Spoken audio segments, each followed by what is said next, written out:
Hi, I'm Hayden. And I'm Tom from Wild Beast, and you're watching Toasted.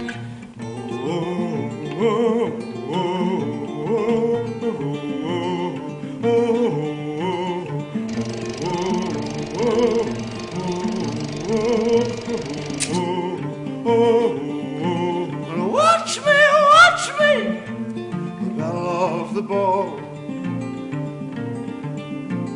My heart, my hand, and everything I own. Welcome to Amsterdam. I've got your new album here, Two Dances. I really like it. It's a really good album. What did you expect of it? Because the reviews are really positive. I think, you've got to believe that what you're releasing is worth hearing, and, I think in that way, we sort of don't expect, but you always sort of hope for a good response, I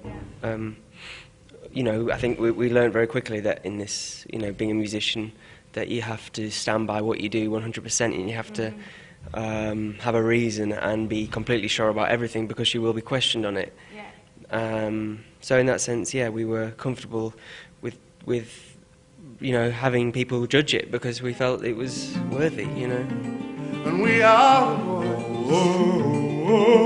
When you shine your shoes, we've seen them all.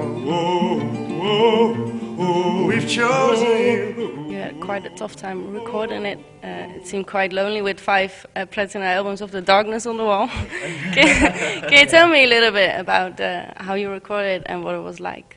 I think when we go to these, we've been to a big studio before in Sweden. There was all the Cardigans and Franz Ferdinand platinum discs on the wall. And I think it's, in a way, it's sort of a healthy reminder of the pressures on you, but also that, we're doing our own thing here, and it was, in that sense, it's strangely comforting. But, the recording process, was done in a studio belonging to The Darkness. They bought it initially as a party house, and then when things started to dip, shall we say, they thought, oh God, let's make this a studio rather than a party house with a swimming pool. But it was definitely, the living quarters were built as a party house. It had a huge widescreen TV, big leather sofas, shag pile carpets, big, banquet table. So it had the best of living conditions, but also the studio was really good. It had, to be nerdy, it had all the right equipment. But in a sense, we could have made the record anywhere. It didn't matter. That's sort of secondary. The fact that we're doing it. And I know we'll find your limit. Girls from roadie,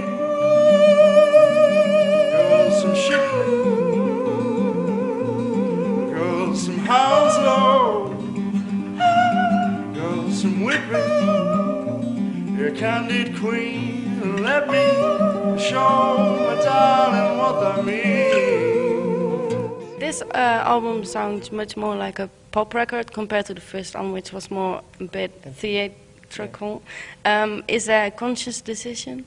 Yeah, I think we base ourselves on pop in terms of we work very hard to break down the ideas into, bite-sized portions that, we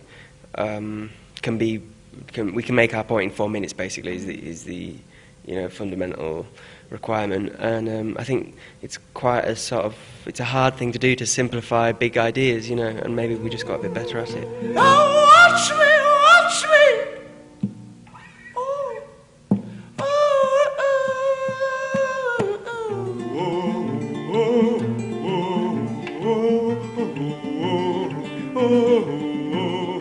You're also both singing more now. Why did you choose to do that? I'm not sure it was conscious. It's just that it just tends to be the sessions for this one, rehearsal sessions, are a lot more open and a lot more kind of. There was a lot more sort of. A lot less was decided beforehand. A lot was kind of written and sorted out. So there's a lot of kind of accidents, and it's the same with the instruments. We swap instruments a lot, and it's just a matter of there are 4 pairs of hands. What isn't being played? Because everyone else has got something. I haven't got anything. What can I play?